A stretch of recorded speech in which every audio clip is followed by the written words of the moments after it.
जी बिल्कुल, इस पर मैं मौजूद हूँ PS99 के इलाके इस 31 जुनेजो कॉलोनी में।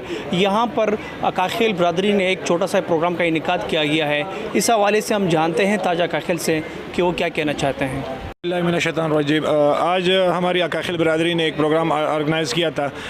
2-3 दिन पहले PTI के कुछ वर्कर आए थे अली मदनी शेख के साथ मिलकर। एक गलत फहमी की बुनियाद पर हाशिम काखिल को बहला फुसला कर कौंसलरी की टिकट के लिए इनको कहा गया था कि हम आपको कौंसलरशिप की टिकट देंगे, तो लिहाजा आप PSP को छोड़कर हमारे साथ ज्वाइन करें। तो वहाँ पर मशावरत के लिए जब बुलाया गया था वो जरगा, तो वहाँ पर अली मदनी शेख एकदम वहाँ पर आदम का, तो बुज़ुर्गों के गले में मफलर डाल के उस प्रोग्राम को बदमज़गी का नाम दे दिया गया। तो बाकी जो मामलात होंगे वो आपको हाशिम भाई बता देंगे कि क्या मामलात हुए थे और अब इनका क्या नुक्ता नज़र है।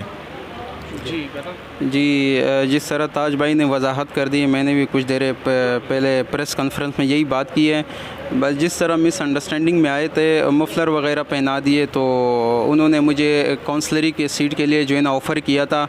तो अभी मेरे घर में जो है ना इत्तिफाक राय न हो पाया, तो इस वजह से मेरे तमाम जो काखिल कम्युनिटी के मेंबरान हैं, मशरान हैं, किसी ने भी इसके ऊपर एग्री नहीं किया है।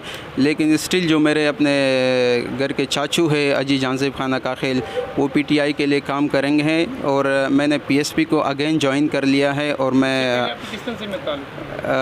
PSP से ही मेरी ताल्लुक़ थी इससे पहले भी, लेकिन वो कुछ मिसअंडरस्टैंडिंग की वजह से जो हुआ, अभी मैंने री ज्वाइन किया है PSP को। अब आप वापस जो है ना PTI को खैरबाद कह खैरबाद मैंने कह चुका हूँ, मैं कह चुका हूँ, कहना नहीं है, कह चुका हूँ मैं। और वापस PSP में आपने PSP पहले भी मेरी पार्टी थी, इंशाल्लाह हमेशा रहेगी। क्या सोचा अपनी बरदरी के लिए? अपने इंशाल्लाह ताला अपने मुल्क व कौम की खिदमत करेंगे और शाना बशाना चलते रहेंगे और जो भी हमसे हो सके अपने मरते दम तक अपनी कौम की खिदमत करते रहेंगे। आपका इलाका मसाइल का गढ़ बन चुका है? मसाइल तो है, लेकिन इंशाल्लाह जब इक़्तिदार में आएंगे तो अल्लाह ने चाहा सारे मसाइल सॉल्व होंगे, अल्लाह ने चाहा तो। मिशन है आपका?